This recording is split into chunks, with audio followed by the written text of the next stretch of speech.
Toda empresa de demarcación científica enfrenta tarde o temprano la pregunta por sus propios fundamentos.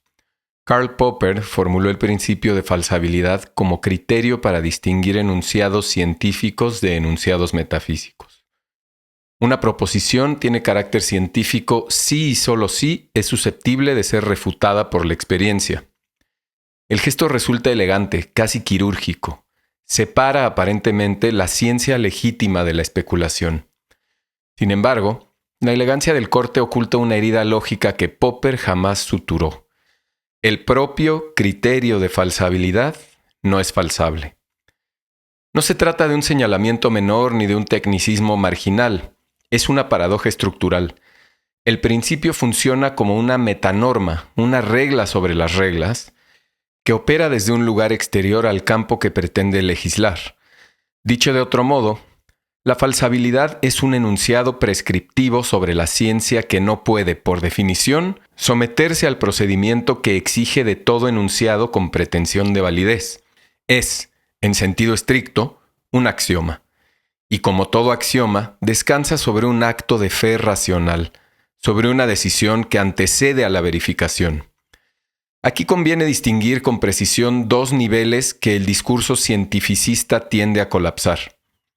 Un nivel es el de las proposiciones científicas particulares, hipótesis sobre la velocidad de la luz, la estructura del ADN, la eficacia de un fármaco, sujetas efectivamente a procedimientos de contrastación empírica. Otro nivel radicalmente distinto es el de los criterios que determinan qué cuenta como contrastación legítima. Este segundo nivel no pertenece a la ciencia, sino a la epistemología, y sus enunciados tienen el estatuto de decisiones metodológicas, no de descubrimientos empíricos. Popper lo sabía. En la lógica de la investigación científica reconoce explícitamente que la adopción del criterio de falsabilidad es una convención. Lo que no previó o no quiso enfrentar es que esa convención se solidificaría históricamente hasta adquirir la textura de un dogma. Un principio incuestionado que funciona como condición de admisión al campo del saber legítimo. La operación resulta paradójica en un sentido preciso. La ciencia, que se define a sí misma como el discurso que somete toda afirmación al tribunal de la experiencia, se funda sobre una afirmación que ella misma sustrae de ese tribunal.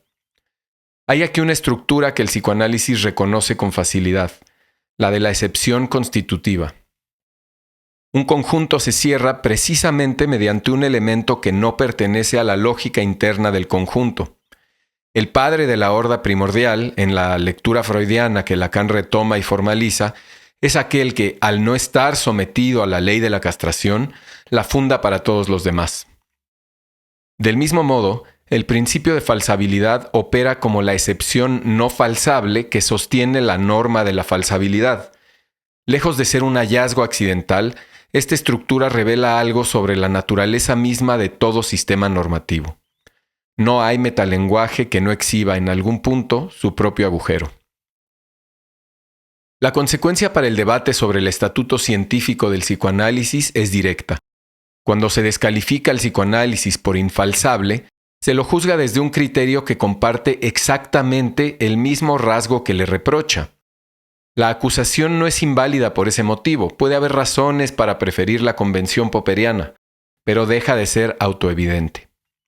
Se transforma en lo que siempre fue, una posición epistemológica entre otras, sostenida por una decisión que requiere justificación, no por una verdad que se impone por sí misma. Si el criterio de demarcación popperiano no posee la solidez que se le atribuye, la pregunta que sigue es inevitable. ¿Qué ocurre con las disciplinas que han construido su legitimidad invocando ese criterio como escudo? Las llamadas terapias basadas en evidencia, principalmente de orientación cognitivo-conductual, se presentan como el modelo de intervención psicológica científicamente validado. Su argumento central es la verificación empírica, protocolos estandarizados, ensayos controlados aleatorios, metaanálisis, replicabilidad. La estructura argumentativa parece impecable. Sin embargo, un examen riguroso revela que la solidez es más retórica que epistémica. El problema no reside en la estadística como herramienta. Nadie sensato descartaría la utilidad de los métodos cuantitativos en ciertos dominios, sino en la ontología implícita que estas terapias importan sin declarar. Cuando un ensayo controlado aleatorio demuestra que el protocolo X reduce los síntomas del trastorno Y en un porcentaje estadísticamente significativo, lo que produce es un enunciado sobre promedios poblacionales. Nada hay de ilegítimo en ello, siempre que se reconozca que un promedio es, por definición, una abstracción que no describe a ningún individuo particular. El sujeto estadístico no existe. Es un artefacto matemático, un punto en una distribución. Pero las terapias basadas en evidencia no se limitan a ofrecer descripciones poblacionales. Pretenden derivar de ellas prescripciones clínicas singulares, y es en ese salto, del promedio al caso, donde se produce lo que cabe llamar una simulación metodológica. La simulación consiste en presentar la generalización estadística como si fuera una universalidad científica. Conviene no confundir ambas. Una ley universal, la gravitación, la conservación de la energía, se aplica a cada caso sin excepción. La excepción de aparecer refuta la ley. Una generalización estadística, en cambio, admite excepciones por diseño. La curva de distribución normal necesita sus extremos para existir como tal. El ruido, la varianza, el caso que no responde al protocolo no son accidentes que la teoría deba tolerar con resignación. Son constitutivos de la propia estructura del dato. Al tratarlos como residuos, como casos refractarios al tratamiento o comorbilidades no contempladas, las terapias basadas en evidencia realizan una operación ideológica precisa. Borran al sujeto en el acto mismo de pretender tratarlo. Aquí la palabra sujeto no designa al individuo empírico ni al organismo biológico, sino aquello que en la estructura no se deja reducir a la regularidad del conjunto. Es lo que Lacan formalizó como la iancia entre el significante y el significado, el punto donde la cadena simbólica tropieza y produce no un déficit de información, sino un efecto de verdad. El síntoma, en la clínica psicoanalítica, no es una avería a reparar, sino una formación con estructura de lenguaje, un mensaje cifrado que porta la marca de lo singular del deseo. Reducirlo a una conducta observable, medible y modificable equivale a tratar el lapsus como un error de tipeo. Se corrige la superficie y se pierde la causa. La ironía es notable. Las terapias basadas en evidencia, que acusan al psicoanálisis de carecer de rigor empírico, operan sobre una base epistemológica que confunde niveles lógicos, generaliza donde debería singularizar y sustrae de su campo de visión precisamente aquello que constituye su objeto declarado, el padecimiento subjetivo. No es el psicoanálisis el que rehúye la ciencia, son las terapias basadas en evidencia las que simulan una cientificidad que sus propios presupuestos no autorizan. Si la pseudociencia se define como una práctica que reclama para sí un estatuto epistémico que no puede sostener con sus propios medios, entonces el señalamiento merece al menos invertirse. Rechazar la pretensión hegemónica de la falsabilidad popperiana y la simulación estadística de las terapias basadas en evidencia no equivale a abandonar toda pretensión de rigor. Equivale a buscar un rigor adecuado al objeto. Y el objeto del psicoanálisis, el sujeto del inconsciente, la lógica del deseo, la estructura del goce, exige una epistemología que no borre la singularidad en el acto de conocerla. Carlo Ginzburg proporciona una primera coordenada. En su célebre ensayo sobre el paradigma indiciario, Ginzburg trata una genealogía de un modo de conocimiento que recorre desde los cazadores del Neolítico hasta Giovanni Morelli, Sherlock Holmes y Sigmund Freud. Lo que estos saberes comparten es un método, la atención al detalle marginal, al rasgo aparentemente insignificante, al síntoma que la mirada generalizadora descarta. Morelli identificaba la autoría de un cuadro no por el estilo general de la composición, sino por la forma en que el pintor resolvía las orejas o las uñas, detalles donde la mano trabaja sin la vigilancia de la intención consciente. Freud reconoció de inmediato la afinidad. El lapsus, el chiste, el sueño, el detalle del relato que el analizante menciona de paso, son los puntos donde algo de la verdad subjetiva se deja leer. El paradigma indiciario no es un método blando ni una intuición romántica. Es una lógica, la de la abducción, que Peirce distinguió de la deducción y la inducción como el razonamiento que parte del caso particular para inferir una regla singular. No se trata de subsumir el caso bajo una ley general preexistente, como la deducción, ni de acumular casos hasta extraer una regularidad, como la inducción, sino de construir a partir del detalle la lógica que lo produjo. Es, en sentido estricto, lo que un analista hace en cada sesión. Escuchar no lo que el discurso dice, sino lo que el discurso hace, dónde tropieza, dónde insiste, dónde calla. Ilya Prigogine, desde la termodinámica de los sistemas alejados del equilibrio, ofrece un segundo punto de apoyo. Su trabajo sobre las estructuras disipativas demostró que, en sistemas complejos, diferencias mínimas en las condiciones iniciales pueden producir trayectorias radicalmente divergentes.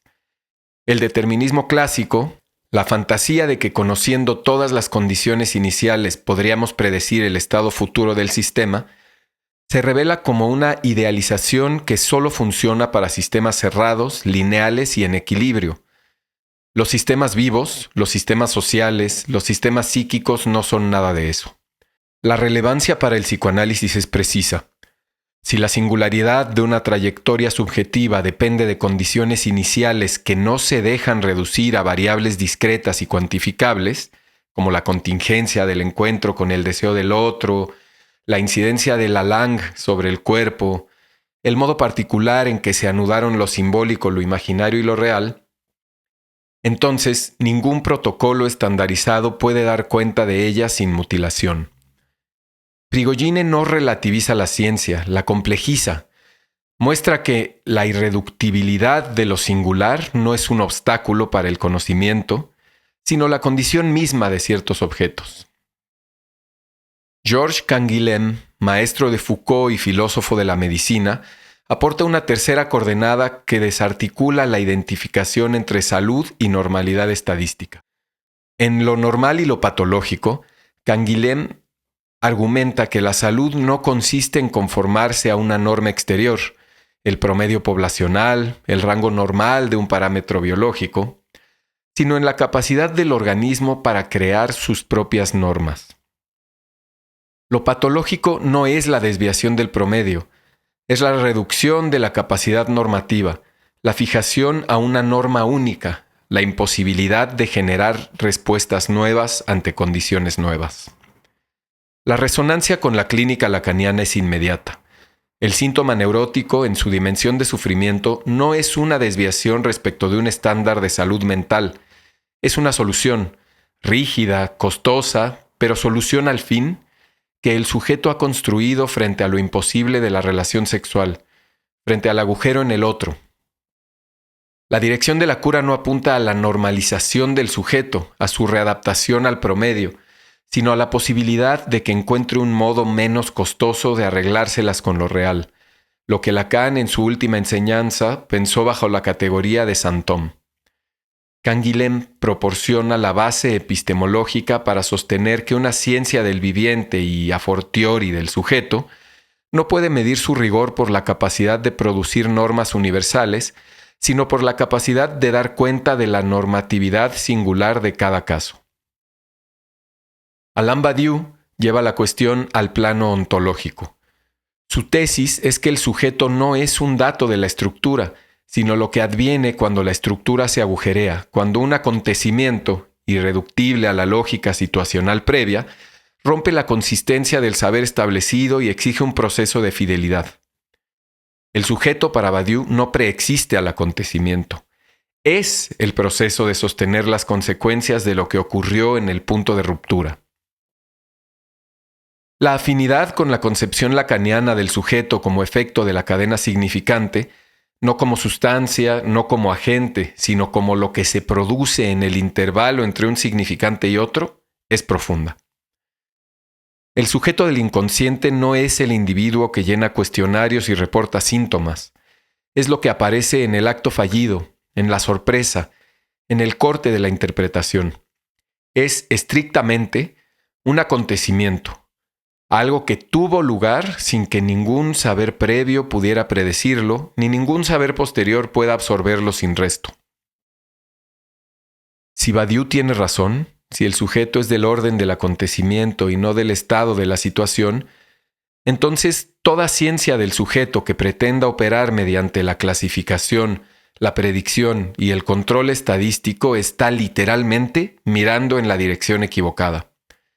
No es que el sujeto se le escape por accidente, es que su método está diseñado para no encontrarlo. Reunidos estos hilos, la tesis se formula sin ambajes.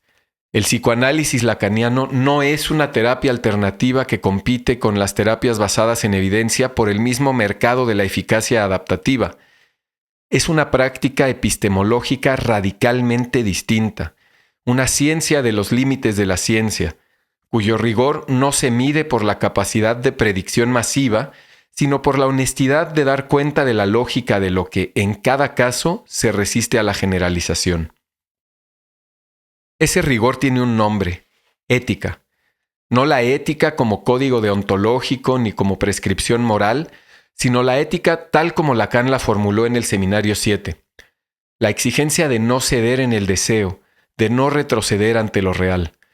En términos epistemológicos, esto significa no borrar al sujeto para salvar la consistencia del método, no sacrificar la verdad del caso en el altar de la significación estadística, no confundir la eficacia del protocolo con la cura del padecimiento. La falsabilidad popperiana es una convención útil en su dominio, no un tribunal universal. Las terapias basadas en evidencia producen conocimiento legítimo sobre promedios poblacionales, no verdades sobre sujetos singulares. El psicoanálisis no les debe una demostración de eficacia en sus términos, del mismo modo que la poesía no le debe a la prosa una justificación en forma de ensayo. Lo que sí debe, a su propia tradición, a sus analizantes, a la inteligibilidad de su práctica, es la formalización rigurosa de su lógica. La de Ginsburg, la de Prigogine, la de Canguilhem, la de Badiou, la de Lacan. Una lógica del detalle, de la contingencia, de la normatividad singular, del acontecimiento. El verdadero cientificismo no es el que exige que todo saber se someta a un único método, es el que reconoce que la estructura del objeto determina la estructura del método, y que hay objetos, el sujeto del inconsciente es por excelencia uno de ellos, que solo se dejan aprender por una ciencia dispuesta a incluir en su propio formalismo el punto donde el saber falla. Eso no es misticismo, es, si se lo piensa con rigor, la forma más exigente de honestidad intelectual. El autor propone que la ciencia de lo singular no sustituye a la ciencia de lo general, la complementa allí donde esta última encuentra su límite constitutivo. La tarea pendiente no es demostrar que el psicoanálisis es una ciencia, en el sentido popperiano del término, sino demostrar que el sentido popperiano del término no agota lo que la ciencia puede ser.